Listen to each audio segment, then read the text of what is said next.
ভগবতে প্রসাদো যস্যা প্রসাদান্নগতি কুতোऽপি ধ্যায়ংস্তুবংস্তস্য যশস্ত্রীসন্ধং বন্দে গুরুশ্রী চরণারবিন্দম গুরুকৃপা ঘনীভূতং প্রভুং শ্রী হরিনন্দনম মম জীবন সর্বস্বং ভক্ত্যা নৌমি পুনঃ পুনঃ রাধা কৃপাময়ং বপুং শ্রী গুরুদিন তারকং প্রভুং শ্রী গৌর গোপালং ভক্ত্যা নৌমি পুনঃ পুনঃ আজানুলম্বিত ভুজ কনকাবদাতু সংকীর্তনৈক পিতরো কমলায়তাক্ষ বিশ্বম্ভরো দ্বিজবরো যুগধর্মপালো বন্দে জগৎ প্রিয়করো করুণায়বতারো আনন্দলীলাময় বিগ্রহায় হেমাব দিব্যচ্ছবি সুন্দরায় তস্मै মহাপ্রেম রসপ্রদায় চৈতন্যচন্দ্রায় নমো নমস্তে নিরানন্দবিদং সর্বগ প্রেমানন্দ স্ফটিকৃতং যেন তং সততং বন্দে নিত্যানন্দ জগদ্গুরুং শ্রীঅদ্বৈত নমস্তুভ্যং কলি জন কৃপানিধে গৌর প্রেম প্রদানায় শ্রী সীতাপতয়ে নমঃ রাধিনী স্বরূপায় গৌরাঙ্গ সুহৃদায় চ ভক্ত শক্তি প্রদানায় গদাধর নমস্তুতে প্রণমামি শ্রীবাসং তমাদ্যং পণ্ডিতং মুদা শ্রী গৌরাঙ্গ কৃপাপাত্রং কীর্তনানন্দ মানসম গৌর প্রেম প্রদায়ৈব সর্বত্র সমদর্শিনে নারায়ণ সুতায় চ শ্রীমন্নরহরয়ে নমঃ বর্হাপিরভিরামং মৃগমদ তিলকং কুণ্ডলাক্রান্ত গণ্ডং কঞ্জাক্ষং কম্বুকণ্ঠং শ্বেত শুভগ মুখং সাধুর নস্থু বেনুম শ্যামং শান্তং ত্রিভঙ্গং রবিকরো বসনভূষিতং বৈজয়ন্ত্যা বন্দে বৃন্দাবনস্থ যুবতী শতবৃতম ব্রহ্ম গোপালবীশম নমো নলিনো নেত্রায় বেণুবাদ্য বিনোদিনে রাধাধর সুধাপার শালিনে বনমালিনে হে কৃষ্ণ করুণা সিন্ধু দীনবন্ধু জগৎপতে গোপেশ গোপিকা কান্ত রাধাকান্ত নমস্তুতে মুখং করোতি বাচালং পঙ্গুং লঙ্ঘয়তি গিরিম যৎকৃপাতমহং বন্দে পরমানন্দ মাধবম তপ্ত কাঞ্চন গৌরাঙ্গী রাধে বৃন্দাবনেশ্বরী বৃষভানুসুতে দেবী তং নমামি হরিপ্রিয়ে মহাভাব স্বরূপাতং কৃষ্ণ প্রিয়া বরিয়সী দেবী ভক্তি প্রদে দেবী রাধিকা তং নমাম্যহম বন্দে নন্দ ব্রজ স্ত্রীণং আদরেণুমভেগনশ যশাদ ঘুরি কথোদ্গীতং পুনাতি ভুবনোত্রয়ম আচতুর্বদন ব্রহ্মা দিবাহুর পরহরি অভালুলোচন শম্ভুর ভগবান বদরায়ণি জং প্রভজন্তমনুপীতমপীত কৃত্যম দৈপায়ন বিরহ কাতরয়জহাব পুত্রতি তন্ময়াতরবয়ুমিহৃদুস্তং সর্বভূতহৃদয়মণিমানতোऽস্মি तमादिदेवं करुणनिधानम् तमालवर्णं श्वेतावतारम् अपारो संसारसमुद्रसितुं भजामहे श्रीभगवत्स्वरूपम् वञ्चाकल्पतरुभ्यश्च कृपासिन्धुभ्येव च पतितानां पावनेभ्यो वैष्णवेभ्यो नमो नमो। जय रूप सनातन भट्ट रघुनाथ श्रीजीव गोपाल भट्टदास रघुनाथ। भक्ति भरे बंदी छय गोसाईर चरण যাহা হইতে বিঘ্ন নাশে অভীষ্ট পূরণ।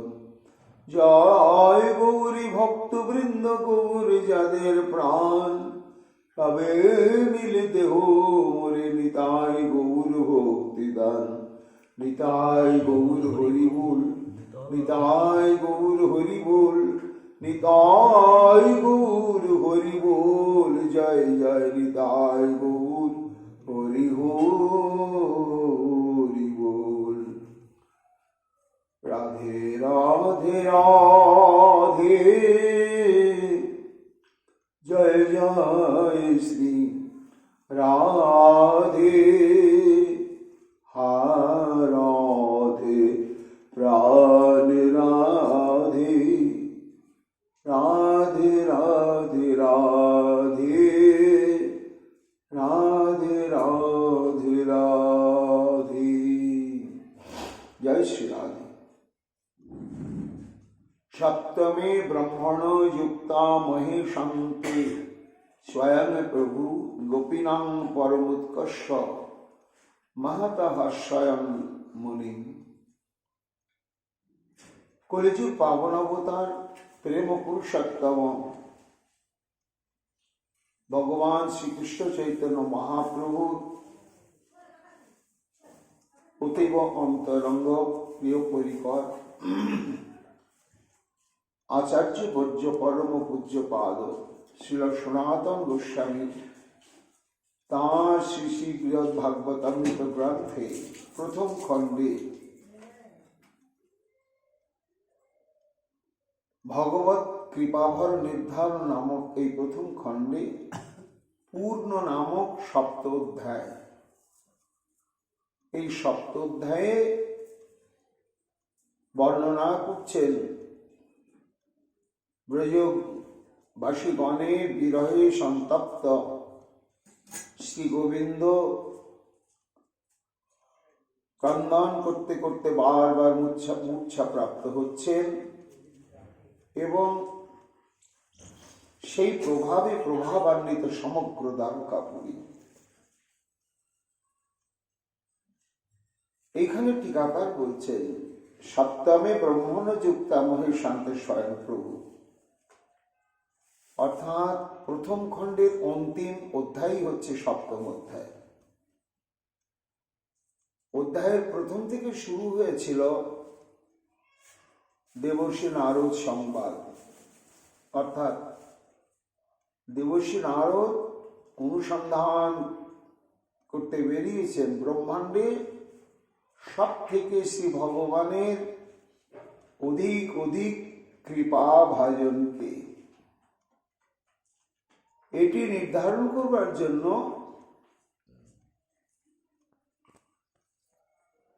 দেবর্ষি নারদ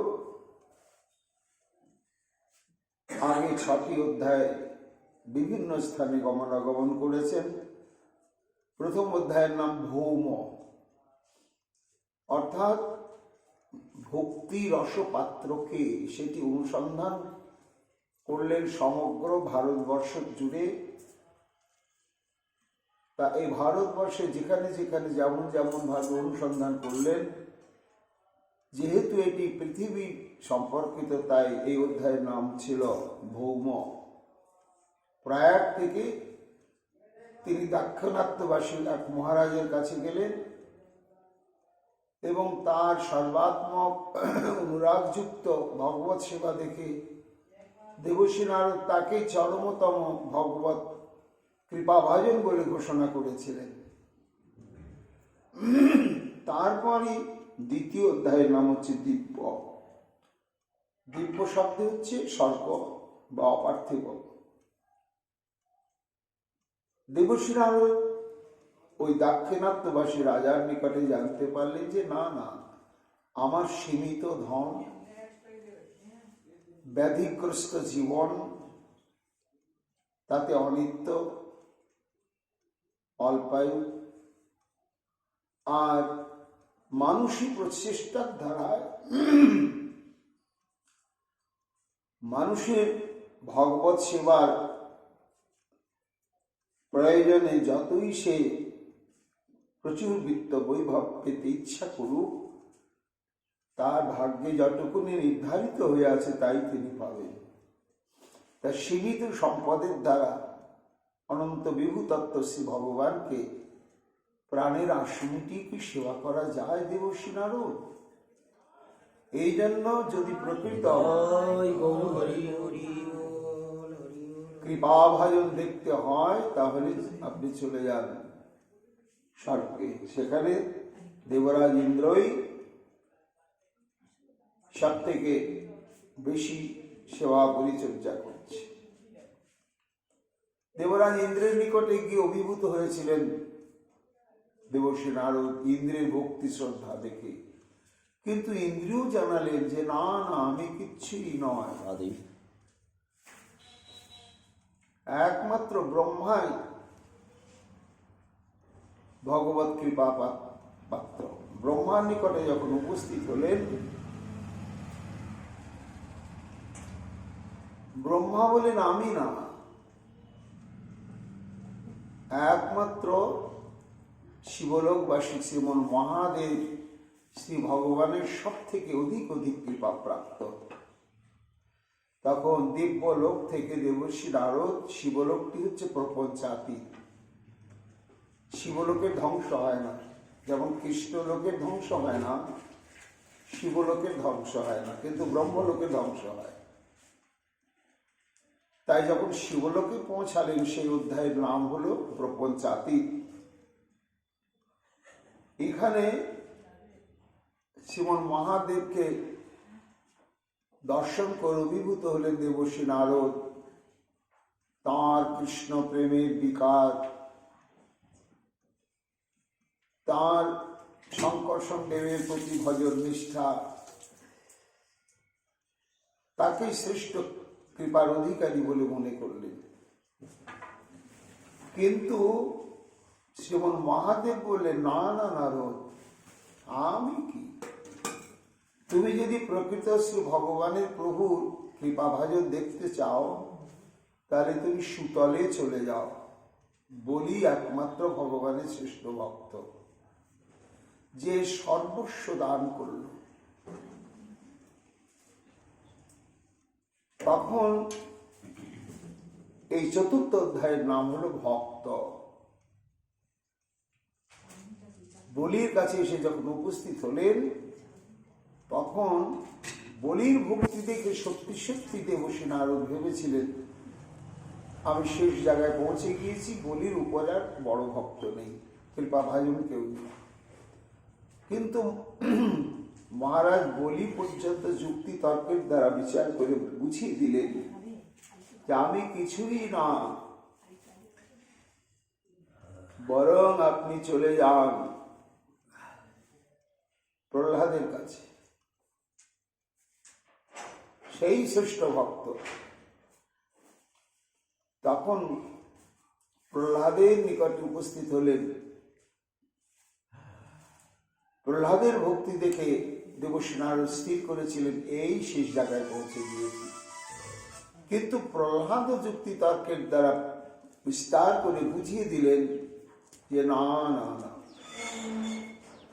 আমিও সর্বাপেক্ষা প্রিয়তম কৃপাভাজন ভক্ত নয় দেবর্ষিপাদ, আপনি কিং পুরুষ বর্ষে চলে যান। কেন? প্রভুকে তো আমি কখনো আমার সর্বেন্দ্রিয়ের দ্বারা সেবা করার সৌভাগ্য পাইনি। প্রভু আমাকে রক্ষা করেছেন, করছেন এই পর্যন্ত। আমি তাকে বিগ্রহ রূপে অর্চনা করি, তাতেই যেটুকুনি সুখ শান্তি পাই। কিন্তু ভক্তরাজ হনুমান রূপ চিরে প্রভু রামচন্দ্রকে দেখালেন, আর সর্বতভাবে প্রভুর পদসেবা থেকে আরম্ভ করে সব প্রাণ ভরে সেবা করছে। দেবর্ষি নারদ যখন এসে পৌঁছালেন কিংপুরুষ বর্ষে, সত্যি সত্যি দেবর্ষি নারদ পর্যন্ত প্রেমে উথাল পাতাল হয়ে গিয়েছিলেন হনুমানের এই প্রভু রামচন্দ্রের অর্চন বন্দন এবং প্রেমানন্দ দেখে। অদ্ভুত। তখন হনুমানের বন্দনা করতে শুরু করলে হনুমান তখন সমস্ত বৃত্তান্ত শুনে বলছেন, হায় হায় দেবর্ষি পাদ, আমি আর কি ভক্ত, কোন ছাড়। ভক্ত যদি ভগবানের দেখতে হয়, চিরকাল তো প্রভু আমার কাছে প্রভুই থেকে গেলেন, আমি তার দাসানুদাসী থেকে গেলাম। আমার তো পরিপূর্ণ অধীনতা স্বীকার করেননি প্রভু। যে পরিমাণ প্রেম ভক্তি থাকলে শ্রী ভগবানকে বশ করা যায়, সেটা যদি দেখতে হয় তাহলে আপনি চলে যান হস্তিনাপুরে। সেখানে পঞ্চ পাণ্ডব ভগবানকে কত বশ করেছেন। ভগবান তাদের গুরু, তাদের আরাধ্য দেবতা, তাদের উপদেষ্টা, তাদের সেবক, তাদের দূত, তাদের আজ্ঞাবাহী, তাদের সারথী। তাহলে এই পঞ্চ পাণ্ডবের প্রেম কত গভীর, আর এরাই শ্রেষ্ঠ, এর উপরে আর নেই। তবে আমি সঙ্গে যেতে পারবো না। কেন? আমি জানি যে শ্রীকৃষ্ণ এবং প্রভু রামচন্দ্র অভেদ, তবুও আমি ভগবানের ওই রামচন্দ্র রূপটাই আমার প্রিয়। সেই রূপ যেখানে নেই, আমি জানি একই তত্ত্ব হলেও আমার সেখানে মন ভরে না। এই জন্য তুমি যাও। এইখানে পঞ্চম অধ্যায় ভক্ত শেষ হয়ে গেল। পরবর্তী অধ্যায় শুরু হলো প্রিয়। সেখানে পঞ্চ পাণ্ডবের নিকটে উপস্থিত হলে পঞ্চ পাণ্ডবের ভক্তি, প্রেম, ভগবত বশীকরণ শক্তি দেখে সত্যি সত্যি দেবর্ষি নারদ অভিভূত হয়ে গেলেন। ও হো হো, আমি শেষ জায়গায় পৌঁছে গিয়েছি, এর উপরে আর ভগবানের কৃপাভাজন কেউ হতে পারে না। তখন তাদের প্রাণ ভরে স্তুতিনুতি করতে শুরু করলেন, তাদের পদধূলি নেওয়ার জন্য উদ্যত হলেন। তখন পঞ্চপাণ্ডব যুধিষ্ঠির থেকে আরম্ভ করে ক্রমে ক্রমে ক্রমে ক্রমে নকুল, সহদেব এবং পাণ্ডব মাতা কুন্তী দেবী, দ্রৌপদী পর্যন্ত ব্যক্তিগতভাবে একে একে প্রমাণ করে দিলেন যে আমাদের ভক্তিটা কোথায়। একেবারে কিছুই না। কাজে যদি ভগবানের নিগুড় কৃপাভাজন দেখতে হয় কাউকে, দেবর্ষিপাদ এখানে নয়। ভগবান আমাদের অধীন ছিলেন, কিন্তু ওটা তার নিজস্ব প্রয়োজনের তাগিদে। ওই প্রয়োজনটা মিটে গিয়েছে, আর আমাদের সারথিও তিনি না, বান্ধবও তিনি না, গুরুও তিনি না, ইষ্টদেবও তিনি না। ওই চলে গিয়েছেন দ্বারকায়, সেখানে স্থির চিরকালের জন্য অবস্থান করছেন। এই জন্য প্রভুর শ্রীকৃষ্ণের যদি সর্বাপেক্ষা কৃপাভাজন হয়ে থাকে ব্রহ্মাণ্ডে, একমাত্র দ্বারকাবাসী। এইখানে এই অধ্যায় শেষ হলো, প্রিয় নামক অধ্যায়। দ্বারকায় উপস্থিত হলেন, তখন সেই অধ্যায়ের নাম হলো প্রিয়তম। সত্যি সত্যি দ্বারকাবাসীর কৃষ্ণ প্রেম দর্শন করে নারদ এবার নিশ্চিন্তই হয়ে গিয়েছিলেন যে আমি একেবারে শেষ জায়গায় পৌঁছে গিয়েছি। তাদের যখন স্তুতিরতি করতে উদ্যত হলেন, তখন তারা কেঁদে কেঁদে আরতি নিয়ে দেবর্ষী নারদের কাছে ক্ষমা চাইলেন। ছিছি, দেবর্ষী পাদ কি করছে? হ্যাঁ, সামগ্রিকভাবে যাদবগণ শ্রীকৃষ্ণের প্রিয়, এটা সার্বজনীন সিদ্ধান্ত, কিন্তু আমরা প্রত্যেকেই তাঁর প্রিয় নয়। আমাদের মধ্যে একজন উদ্ধব। উদ্ধব হচ্ছে আমাদের মধ্যে সর্বাপেক্ষা শ্রী ভগবানের নিকটতম। এক মুহূর্ত ভগবান আমাদেরকে পরিত্যাগ করতে পারে, দূরে সরিয়ে রাখেন, কিন্তু উদ্ধবকে কখনো নিজের সঙ্গ ছাড়া করেন না। 16,108 জন তার মহিষী, কিন্তু কি অদ্ভুত, গভীর নিশীতে কোনো মহিষীগণ তার সান্নিধ্যে থাকে না, একমাত্র উদ্ধবই থাকে। তখন দেবর্ষী নারদ অন্দর মহলে প্রবেশ করলেন, উদ্ধবের সান্নিধ্য প্রাপ্ত হলেন, উদ্ধবের স্তুতিনুতি করলেন। উদ্ধব সম্পর্কে উগ্রসেনাদি থেকে আরম্ভ করে যাদবগণের নিকটে যা শুনেছিলেন, সত্যি সত্যি উদ্ধবকে দর্শন করে অন্তরে তা সম্যকরূপে উপলব্ধি করলেন। এবার উদ্ধবের পদধূলি নিতে উদ্যত হলেন। তখন উদ্ধব কাঁদতে কাঁদতে বললেন, দেবর্ষিপাদ আপনি কি করছেন? আপনি আমারও প্রভুর প্রণম্য, আর আমাকে শ্রেষ্ঠ ভক্ত বলছেন? ওই দেখুন বেলা কত হয়ে গিয়েছে। হলুদ উত্তরীয় খানা দিয়ে নিজের শরীরটাকে ঢেকে, বদনটাকে আবৃত করে, দেখুন বালিশটা ভিজে যাচ্ছে চোখের জলে। কার জন্য, কাদের জন্য? যার জন্য প্রভুর এই দশা, জগতে তারাই হল সর্বশ্রেষ্ঠ, ব্রহ্মাণ্ডে তারাই হল। কাজেই আমরা কেউ না। এইখানে প্রিয়তম অধ্যায়টি শেষ হল। এটি হল ষষ্ঠ অধ্যায়।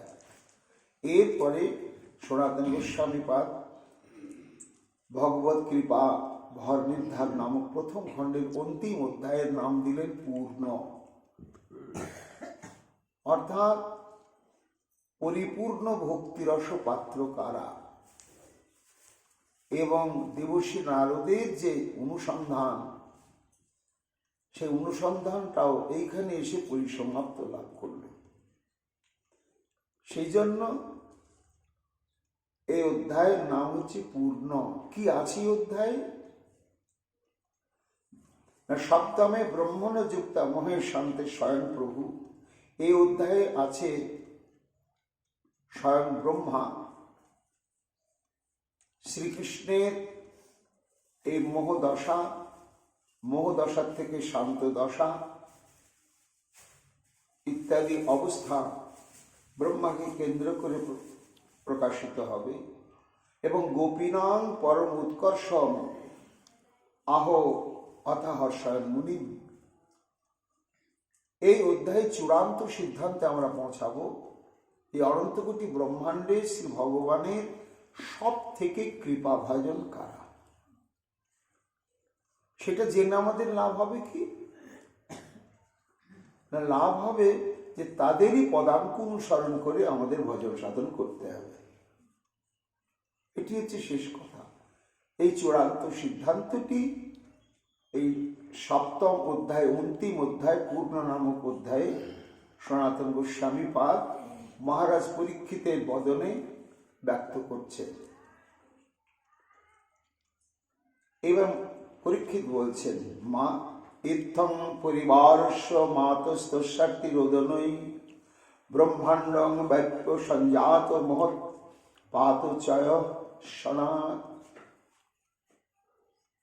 যখন শ্রীকৃষ্ণ বলদেব চন্দ্রের কণ্ঠ জড়িয়ে ধরে কাঁদতে কাঁদতে তাকে নিয়ে যখন ধূলিধূসরিত হয়ে বারবার ঘন ঘন মূর্ছা যেতে শুরু করলেন। ঠিক সেই অবস্থা সঞ্চারিত হয়ে গেল উপস্থিত যারা যারা সেখানে ছিলেন। ধৈর্য হারিয়ে ফেললেন দেবকী মা, রোহিণী মা, ধৈর্য হারিয়ে ফেললেন রুক্মিণী দেবী, সত্যভামা, প্রত্যেকে। স্বয়ং উদ্ধব তারা পর্যন্ত বারবার হতচেতন হয়ে এত উচ্চস্বরে ক্রন্দন করতে শুরু করলেন যে সেই বড়দেব চন্দ্রের সূর্য কণ্ঠস্বর সর্বপ্রতি তত্ত্বে যিনি তেজাংশ কলাপুংস কৃষ্ণস্তু ভগবান স্বয়ং, যার স্বরূপটাই হচ্ছে সচ্চিদানন্দ বিগ্রহ, যাকে স্মরণ করলে সমস্ত শোক মোহ দুঃখ ব্যথা বেদনা অন্তর্হিত হয়ে যায়, সেই সচ্চিদানন্দ বিগ্রহ শ্রী গোবিন্দ আজ ক্রন্দন করছে। ব্রহ্মাণ্ডের সর্বান্তর্যামীর আত্মার আত্মা তত্ত্ব সমগ্র ব্রহ্মাণ্ড পরিব্যাপ্ত হয়ে গেল। সে ক্রন্দনের ধ্বনি চারিদিকে বিস্তার লাভ করলেন। তখন সুধর্মা সভা প্রকোষ্ঠে শ্রীকৃষ্ণের জন্য অপেক্ষমান যে সমস্ত শত শত শত শত যাদব বৃন্দ ছিলেন, কি হলো অন্তঃপুরে, কি হলো অন্তঃপুরে, কি হলো, তারা সবাই ছুটে ছুটে এসে ওই দৃশ্য দেখে তারা আবার স্থির থাকতে পারবে না মা। তখন ওই পরিবেশের প্রভাবটা তাদের উপরেও প্রভাব বিস্তার করলে তখন উগ্রসেন থেকে আরম্ভ করে শত সহস্র যাদব বৃন্দ যে যেখানে ছিল সেখানেই তারা ধূলিধূসরিত হয়ে একেবারে আর্তনাদ করে ক্রন্দন করতে শুরু করলেন। এইভাবে যখন আরতি রোদনই ব্রহ্মাণ্ডং ব্যাপ্য সমস্ত দ্বারকাবাসীর কণ্ঠ নিঃসৃত হাহাকার আর্তনাদ ধ্বনি, তার সঙ্গে স্বয়ং ব্রহ্মাণ্ডের অধিপতি তাঁর আর্তনাদ ধ্বনি যখন সমগ্র ব্রহ্মাণ্ড পরিব্যাপ্ত হয়ে গেল, সঞ্জাত মহৎ পাতা চয়ক্ষরা, তখন সমগ্র ব্রহ্মাণ্ড ব্যাপী উৎপাত শুরু হয়ে গেল। উৎপাত মানে কি? উৎপাত মানে হচ্ছে প্রাকৃতিক বিপর্যয়, আদি ভৌতিক আদি দৈবিক আধ্যাত্মিক বিপর্যয় ঘটতে শুরু করলো। যেমন তার উদাহরণ আমরা বৃন্দাবনে দেখেছি, যখন কালীয়নাথ দমন লীলা করছেন শ্রী গোবিন্দ আমার, তো কালীয়নাথ শ্রীকৃষ্ণকে তার বিশালকায় দেহ দ্বারা বেষ্টন করে নিয়েছে। বেষ্টন করে নিয়ে একেবারে ফনাটা শ্রীকৃষ্ণের সম্মুখে করে ঘন ঘন সবল মারছে আর বিষ ঢালছে। যখন এই পরিস্থিতি, তা কাকে বিষ ঢালছে, কাকে বেষ্টন করেছে? অখিল ব্রহ্মাণ্ডপতিকে। তাই ব্রহ্মাণ্ড সেটা মেনে নিতে পারবে কেন? তাই সেদিন কি হয়েছিল সুখমণি সেটি ভাগবতে বর্ণনা করেছেন। অথ ব্রজে মহৎ পাতা স্ত্রীবিদা জাতি দারুণা উৎপেতুর ভুবি দিব্যাত্মনাশনক ভয় সংসেন। সুখমণি বলছেন, মহারাজ আজকে কে বিপদগ্রস্ত হলেন, আক্রান্ত হলেন না? যার নাম স্মরণ করে অনন্ত কোটি ব্রহ্মাণ্ড সব বিপদ থেকে মুক্ত হয়ে যান। হ্যাঁ, আজ তিনি যখন এইভাবে আক্রান্ত হয়েছেন, ব্রহ্মাণ্ড স্থির থাকবে কি করে? 3 প্রকার উৎপাত বৃন্দাবনে শুরু হলো। এটা বৃন্দাবনে শুরু হলো কেন? কৃষ্ণ লীলাটি বৃন্দাবনের 84 কোষ সীমানার মধ্যেই সীমিত। এই লীলা এই ব্রজের সীমানার বাইরে কখনো শ্রীকৃষ্ণ করতেও পারবেন না, আর এই লীলা কখনো প্রকটিত হবেও না। তাই এই ঘটনাটি যেহেতু লীলাকে অন্তর্ভুক্ত, আর সেই লীলার ধামই হচ্ছে একমাত্র বৃন্দাবন, সেই উৎপাতটা বৃন্দাবনের সীমানার মধ্যেই ব্যক্ত হয়েছিল। ত্রিবিধা, আদি ভৌতিক, আদি দৈবিক, আধ্যাত্মিক। আদি দৈবিক, আদি ভৌতিক উৎপাতটা কি? পৃথিবী কাঁপতে শুরু করলো, ভূমিকম্প আরম্ভ হয়ে গেল। এমন ভূমিকম্প মনে হচ্ছে সব ধ্বংস হয়ে যাবে। হঠাৎ করে ব্রজবাসীরা আতঙ্কিত হয়ে পড়লেন, থামছে না ভূকম্পন। মানে ধরিত্রী দেবী শ্রীকৃষ্ণ যে কালিয়না এইভাবে গ্রাস করছে, বিষ ঢালছে, ধরিত্রী দেবী সহ্য করতে পারছে না, কাঁপছে। তাই ভয়ঙ্কর ভূকম্প। এর আদি ভৌতিক উৎপাত শুরু হলো।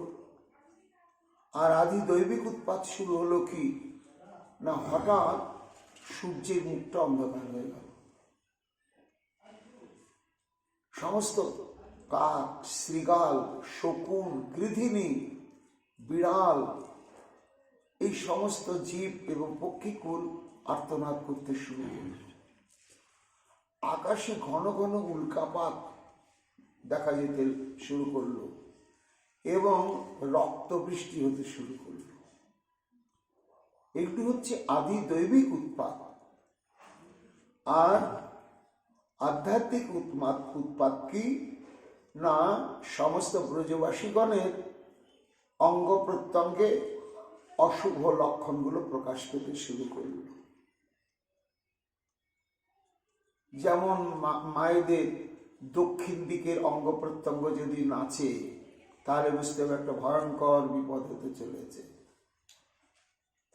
তেমনি বাবাদের যদি বাম নয়ন, বাম বাহু বা বাম দিকের অঙ্গ প্রত্যঙ্গ কাঁপতে শুরু করে, তাহলে বুঝতে হবে যে ভয়ঙ্কর একটা অমঙ্গল হতে চলেছে। এই ত্রিবিধা অমঙ্গল শুরু হয়েছিল বৃন্দাবনে শ্রীকৃষ্ণ যখন আক্রান্ত হয়েছিলেন। যেহেতু এটি লীলার অন্তর্ভুক্ত, তাই বৃন্দাবনের মধ্যে হয়েছিল।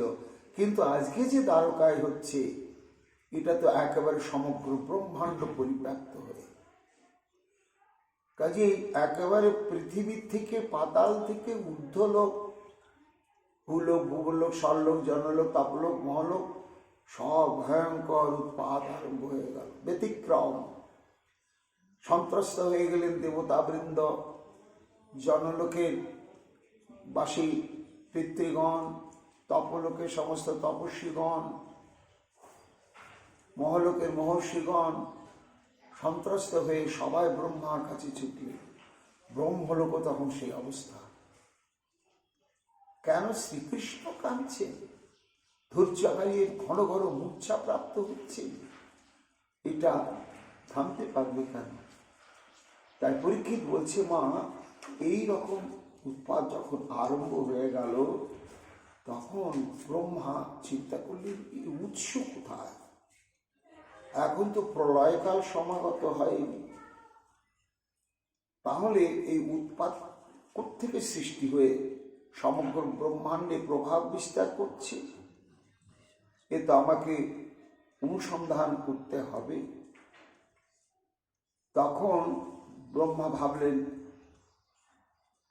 চিন্তা করতে করতে বুঝতে পারলেন, ও, এটা ভূলোক থেকে সৃষ্টি হচ্ছে।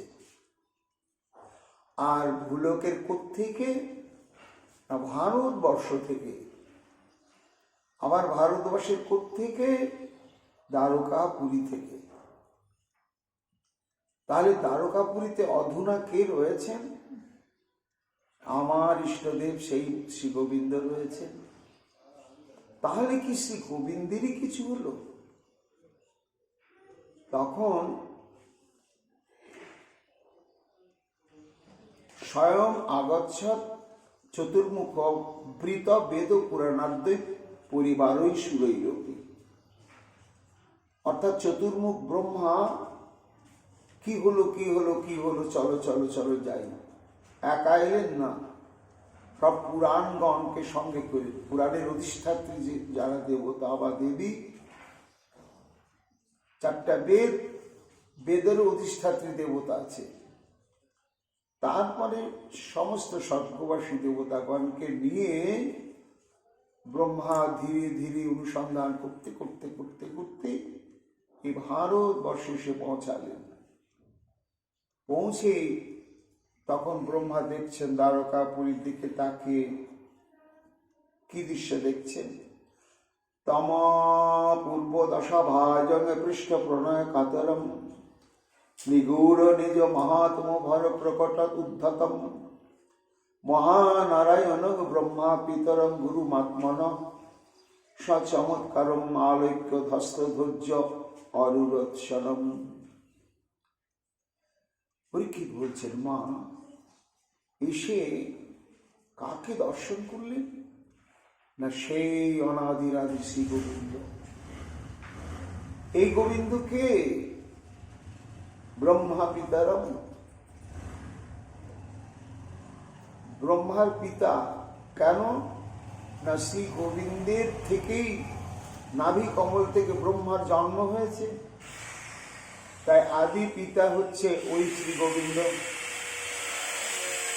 এবং এই যে অষ্টাদশ অক্ষরীয় মন্ত্র আমরা শ্রীকৃষ্ণ উপাসনা করি, অষ্টাদশ অক্ষরীয় মন্ত্রে, এই মন্ত্র নেমে এসেছে ব্রহ্মার কাছ থেকে। তো আর এই ব্রহ্মা কার কাছে প্রাপ্ত হয়েছে?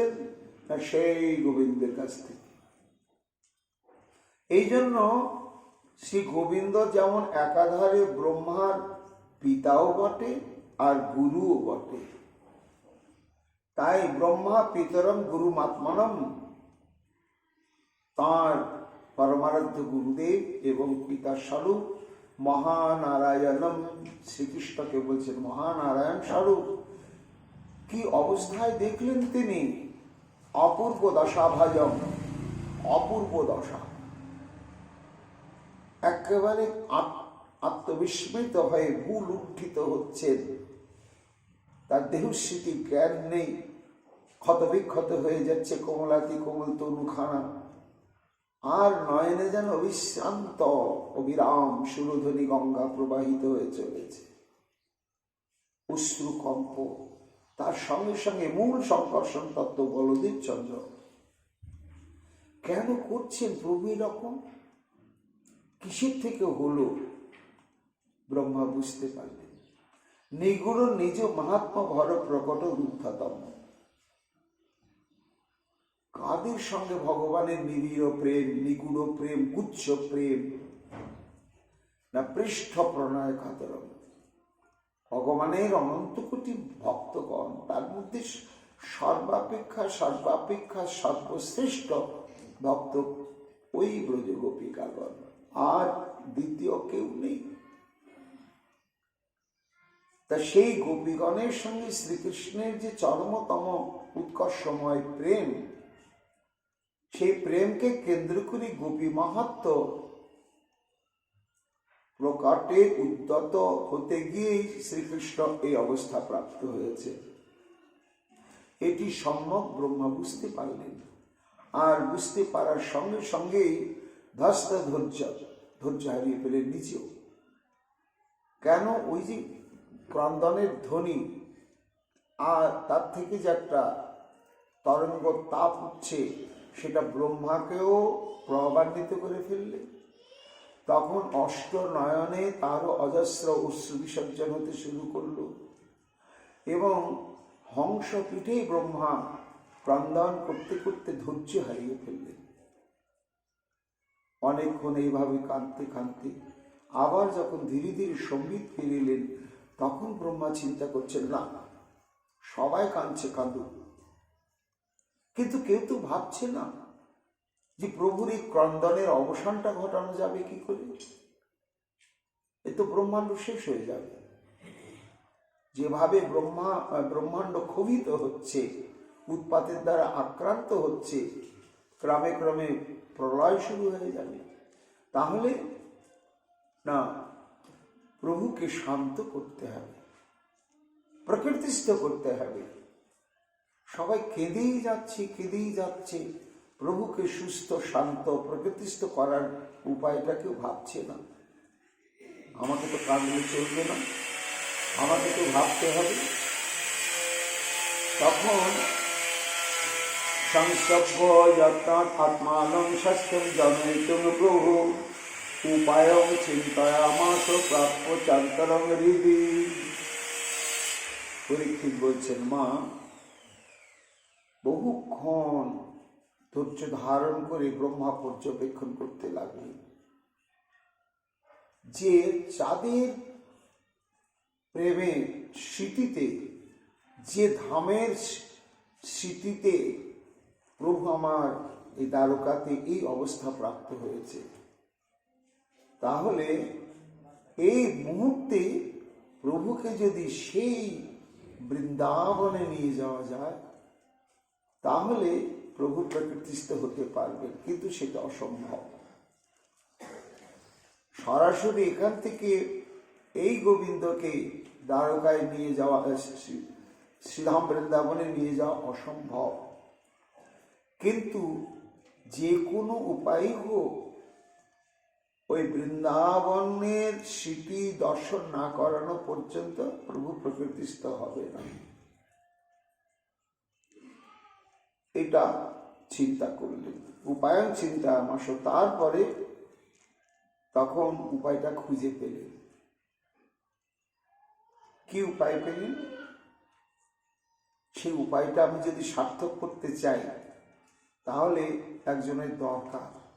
মনে মনে তাকে খুঁজছেন যে প্রভুদের তো সেখানে নিয়ে যেতে হবে। তাহলে ওই যে বলদেব চন্দ্র এবং শ্রীকৃষ্ণ একেবারে ক্রন্দনে ক্রন্দনে মোহগ্রস্ত হয়ে রয়েছেন, তাদেরকে তো সেই স্থানে না নিয়ে গেলে প্রকৃতিস্থ হবেন না। কিন্তু নিয়ে যাবেন কে? তারা তো প্রকৃতিস্থ নয় যে তাদেরই রথের সারথীকে ডেকে নিয়ে যাওয়া যাবে, উপায় নেই। একমাত্র কোনো ভক্ত বাহন, তাহলে কি না গরু, গরুরের দ্বারা সম্ভব। গরুর কোথায়? গরুর কি সংবাদ এখনো পাইনি? সর্বত্র এই প্রভাবটা পড়েছে, সর্বলোকের লোকবাসীগণ সবাই ছুটে এসেছে। গরুর কোথায়? তত্রৈব ভগবৎ পার্শ্বের দন্তং বিনোদাসিতম। পরীক্ষিত বলছেন, হঠাৎ দেখছেন অন্তরিক্ষে গরু, সেও কাঁদতে কাঁদতে কাঁদতে কাঁদতে একেবারে পাখা লটপটি করতে করতে ঘন ঘন ধৈর্য হারাচ্ছে। তখন ব্রহ্মা চিন্তা করলেন, না, গরুরকে প্রকৃতিস্থ করতে হবে, গরুরকে দিয়ে আমার এই উদ্দেশ্য সাধন করতে হবে। তাই উচ্চই সম্মধ্য যত্নেন সম্বোধীকৃত অবতার।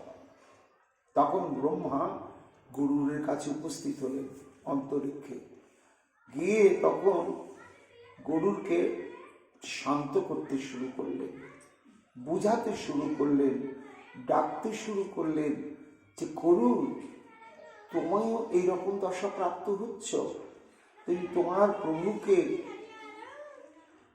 কিভাবে প্রকৃতিস্থ করা যাবে সেই চিন্তা করছো না, তুমি একটু শান্ত হও, এই সময় তোমার একটু সেবার সুযোগ আছে। কেন তুমি নিজেকে সেবা থেকে বঞ্চিত করে এইভাবে তুমি মোহগ্রস্ত হয়ে ক্রন্দন করছো? যেই সেবার সুযোগ আছে, গরুর এই কথাটা জানতে পারলেন। আহা, ভক্তের তো ভগবত সেবাটাই চরমতম কাম্য বস্তু। তা আমি যদি কাঁদতে কাঁদতে অজ্ঞানোচ্ছন্ন হয়ে পড়েই থাকি, তাতে কি লাভ? বরং প্রকৃতিস্থ হয়ে যদি সেবার সৌভাগ্যটা পেয়ে যাই, আমার পক্ষে জন্ম সার্থক হবে। তখন ধীরে ধীরে প্রকৃতিস্থ হয়ে ব্রহ্মার দিকে তাকাচ্ছে। তখন ব্রহ্মা বললে, শোনো, তোমাকে একটা কাজ করতে হবে। যা শ্রী বৃন্দাবনং মধ্যে রৈব তাদ্রি সমুদ্রয় শ্রীমন নন্দ যশোদাদি প্রতিমালঙ্কৃতান্তরম। গরু, এই যে ভগবত ধাম দ্বারকাপুরী, এই দ্বারকাপুরীর অনতি দূরে ওটিও ভগবত ইচ্ছা ক্রমেই প্রকটিত হয়েছে।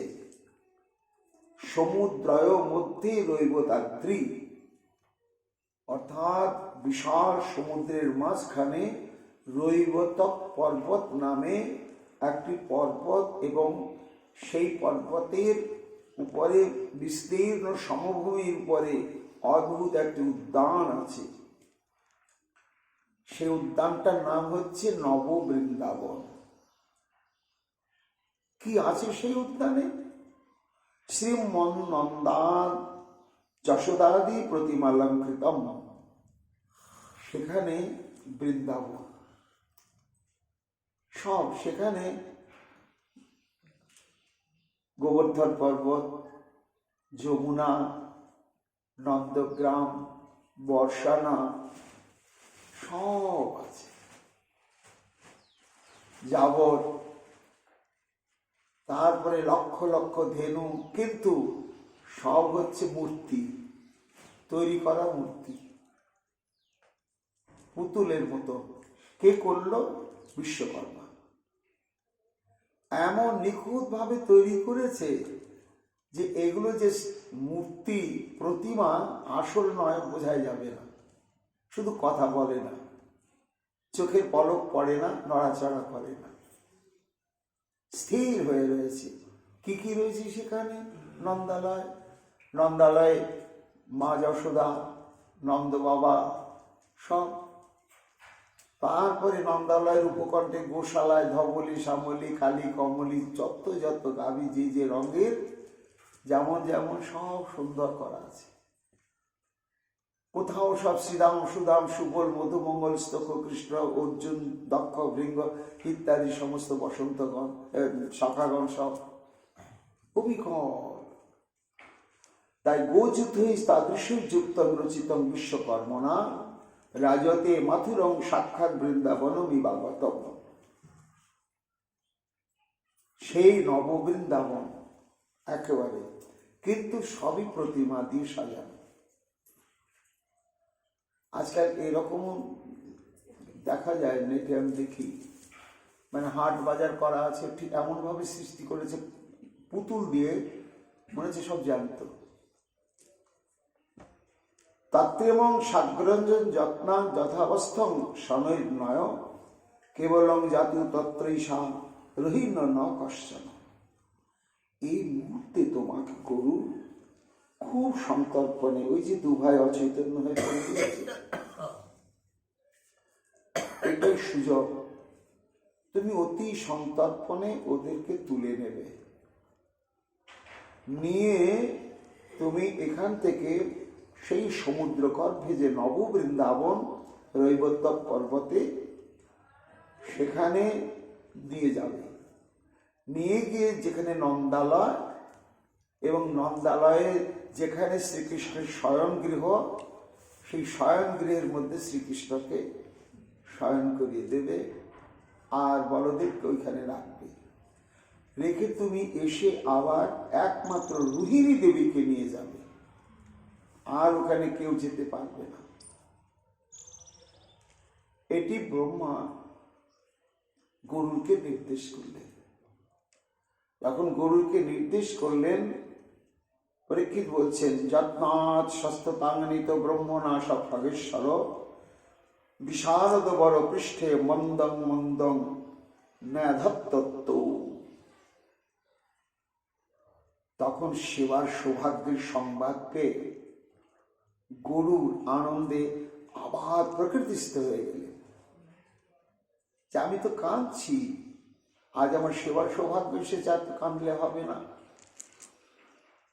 তখন সঙ্গে সঙ্গে গরু ব্রহ্মাকে বললেন, হে ব্রহ্মনাদেব, আজ আমার পরম সৌভাগ্য, এই সেবায় আমি আজ লাগার সুযোগ পেলাম।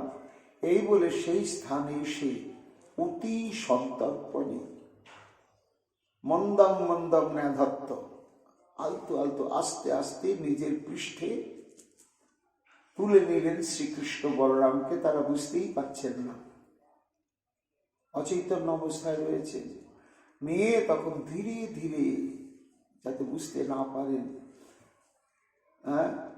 পক্ষ চালনা করতে করতে ওই রৈবত্যক পর্বতের দিকে চললেন।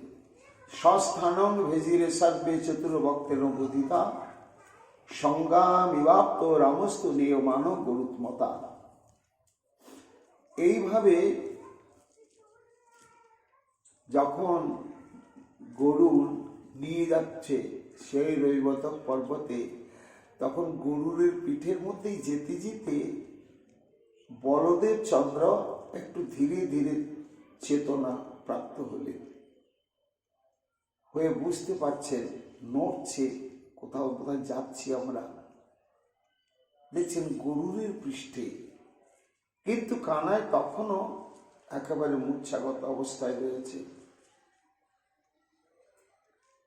এদিকে সস্থানং ভেজিরে সর্বে চতুর্ভক্তের বোধিতা যখন এইভাবে গরু নিয়ে চললেন, তখন ওই দ্বারকাতে উপস্থিত হয়েছিলেন সমস্ত যাদবগণ, তার মধ্যে বসুদেব আদিও ছিলেন। তখন তাদেরকে নিষেধ করলেন ব্রহ্মা যে এই মুহূর্তে আপনারা সরাসরি ওইখানে কেউ যাবেন না। সবাইকে নিষেধ করে দিলেন। তখন তারা আপন আপন স্থানে ফিরে গিয়ে উৎকণ্ঠিতভাবে অপেক্ষা করতে লাগলেন যে কতক্ষণে ব্রহ্মার প্রচেষ্টায় কৃষ্ণ বলরাম প্রকৃতিস্থ হবে। শ্রী নন্দন নন্দন স্তত্র পর্যঙ্কে স্থাপিত শনৈ সাক্ষাৎ বিবাবতিষ্ঠন্তে যত্র তদ গোপ গোপিকা। পরীক্ষিত বলছেন, মা ঠিক নিয়ে গিয়ে শ্রীকৃষ্ণ সেই বৃন্দাবনে থাকতে, মথুরায় আসার আগে যে শয়নগৃহে শয়ন করতেন যেমন শয্যায়, ঠিক সেই রকমই তো সেইখানে শ্রীকৃষ্ণকে শয়ন করিয়ে দিলেন ধীরে ধীরে। এবং অনতি দূরে নন্দ বাবা দাঁড়িয়ে আছে, মা যশোমতী তাকিয়ে আছেন, কিছু দূরে ললিতা বিশাখা রাধারানী ইত্যাদি ইত্যাদি সখীগণ আছে। তো সবই তো মূর্তি। এইভাবে গরুর সেখানে সংস্থাপন করলেন। এদিকে হলো কি, উদ্ধবেন সহাগত দেব কি পুত্র বৎসলা রুক্মিণী সত্যভামাদ্দার দিব্য পদ্মাবতী চষা তাদৃক স্বাগতং কৃষ্ণ অসক্তাস্তু মঞ্জসা দুরাদৃষ্টি পথে তিষ্ঠন নিলয় ব্রহ্মজাস্নয়া।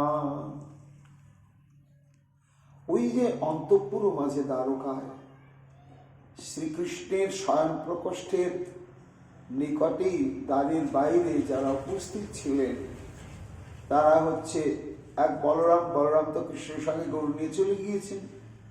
বাকি ছিলেন উদ্ধব, রোহিণী দেবীকেও নিয়ে গেছেন। তার বাকি ছিল দেবকী, সত্যভামা, রুক্মিণী, তারপরে কংসের মা বৃদ্ধা পদ্মাবতী। এরা তখন কি করলেন না, কৃষ্ণ নেই, কৃষ্ণকে নিয়ে চলে গেল, কৃষ্ণ শূন্য দ্বারকা। না, আমরা এই মুহূর্তে সম্মুখ থেকে কৃষ্ণকে হারিয়ে আমরা প্রাণে বাঁচতে পারবো না, তাহলে চলো আমরাও রৈবত্যক পর্বতে যাই।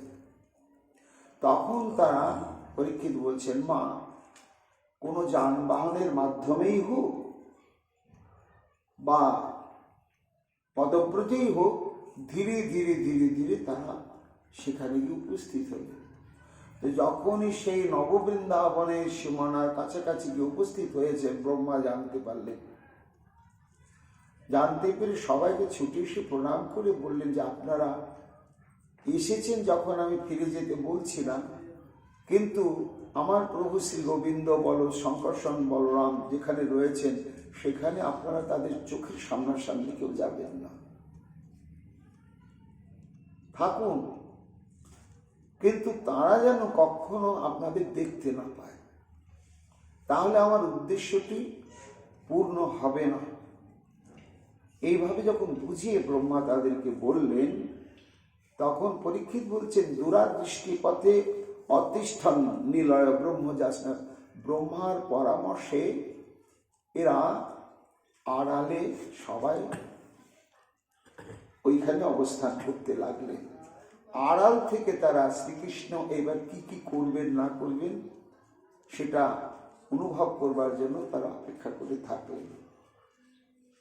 নারদস্তু কৃতাগস্ক বিমাত্ম মননন্নত দেবানাং যাদবাঞ্চ সঙ্গে অগান্য কুতূহলা বৃহত্তন্তরিতে ভূত্বা বদ্ধৈক যোগ পট্টকম নিবিষ্ট ভগবত চেষ্টা মাধুর্য অনুভবায়। পরীক্ষিত বলছেন, মা নারদন্তু কৃতাগস্ক, দেবর্ষি নারদ তো সেখানেই ছিল বা আছে। নারদ বলছে, বারে মা, ব্রহ্মা তো আমার পিতা ব্রহ্মা কৃষ্ণ বলরামকে তো গরুর এখানে নিয়ে চলে গেলেন, তার পিছে পিছে এরাও চলে গেলেন, উদ্ধবও চলে গেলেন, আমি কি করি? এবং শ্রীকৃষ্ণের বলদেব চন্দ্রের এই যে চরমতম অবস্থা, নারদ চিন্তা করছেন এই অবস্থাটার কারণ আমি ছাড়া নয় কেউ। আমি যদি উদ্ধবের স্তুতি না করতাম, উদ্ধব যদি সেই ব্রজগোপীদের প্রসঙ্গ না তুলতেন, এই ঘটনাটা বিস্তার হতো না, শেষ পরিণতিটা এরকম হতো না। তা এটা আমার জন্যই হলো, এর পরবর্তী কি হবে কে জানে। পরীক্ষিত বলছেন, মা, দেবর্ষি নারদ নিজেকে ভয়ঙ্কর অপরাধী মনে করলেন। অপরাধী মনে করে তারপরে ভাবছেন, তাহলে আমি কি করি? পিতা ব্রহ্মা তো তাদেরকে রৈবতক পর্বতে নববৃন্দাবনে নিয়ে চলে গেলেন, এবং তার সঙ্গে সঙ্গে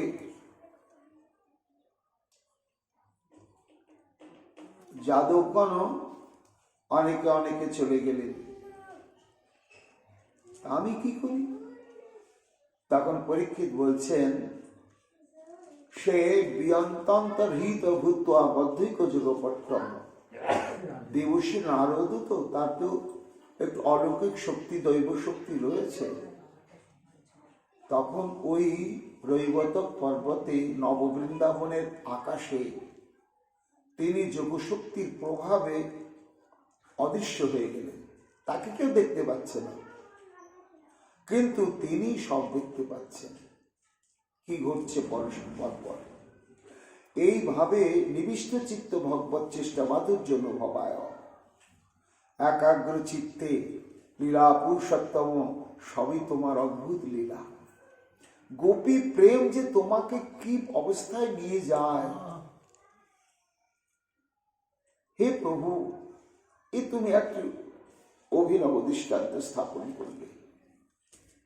তোমাকে আর মুখে বলতে হলো না যে সব থেকে আমার অভিন্ন হৃদয় কৃপা ভাজন এই ব্রজ গোপীরা। তোমার এই আচরণের দ্বারা এটি সম্যক আমি প্রমাণ পেয়ে যাচ্ছি। কিন্তু এই মুহূর্তে যে পিতা ব্রহ্মা তোমাকে নববৃন্দাবনে নিয়ে এলো, নিশ্চয় তোমার চেতনা ফিরবে। চেতনা ফিরার পরে তোমার কোন স্মৃতি অন্তঃকরণে জাগবে? তারকার স্মৃতি না বৃন্দাবনের স্মৃতি? যদি বৃন্দাবনের স্মৃতি জাগে, তাহলে তুমি কেমন লীলা প্রকাশ করবে কে জানে। আর যদি এই নববৃন্দাবনে এসে তুমি দ্বারকাধীশ, আমি দ্বারকায় আছি বা ছিলাম, এই স্মৃতিটা জাগে, তখনই বা তুমি কি লীলা করবে। এই সমস্ত কৌতূহল নিয়ে ব্রহ্মা নিজেকে একেবারে অদৃশ্য করে ওইখানে অপেক্ষা করতে লাগলেন। গরুর ভাবছে যে আমি তো একটু সেবা করে প্রভুদের এখানে নিয়ে এলাম, আর তো আমার কোনো সেবার সুযোগ নেই, তো সেবা ছাড়া তো আমি থাকতে পারবো না। তখন পরীক্ষিত বলছেন, গরুস্য পরিব্রহ্মণ স্থিত অপ্রত্যক্ষমাত্মনঃ পক্ষাভ্যাম আচরৎ ছায়াম অনুবর্তত তম প্রভু। তখন দেখছি প্রখর সূর্য কিরণ প্রতপ্ত হয়ে গিয়েছে নববৃন্দাবন। প্রভু তো কষ্ট হবে। তখন প্রভুকে স্মরণ করে গরুর বিশাল দেহপ্রাপ্ত হয়ে বিশাল তার পাখা, সেই পাখা দিয়ে ছত্রের মতো একেবারে নববৃন্দাবনকে ছায়া দিয়ে শীতল করে প্রাণ ভরে দর্শন করতে লাগলে। আর এইটুকুন সেবা সৌভাগ্য প্রাপ্ত হয়ে নিজেকে ধন্য মনে করতে লাগলে। এর পরেতে শ্রীকৃষ্ণের বা কি অবস্থা, বলরামের বা কি অবস্থা হলো। তারা চেতনা ফেরার পরে মহাপ্রভুর কৃপা আগামীকাল আমরা তার শ্রবণ কীর্তন করব। এখনকার মতো আমাদের এই ভাগবতামৃতম প্রসঙ্গ এখানে বিশ্রাম লাভ করছে। নিতাই গৌর হরি বল, নিতাই গৌর হরি বল, নিতাই গৌর হরি বল।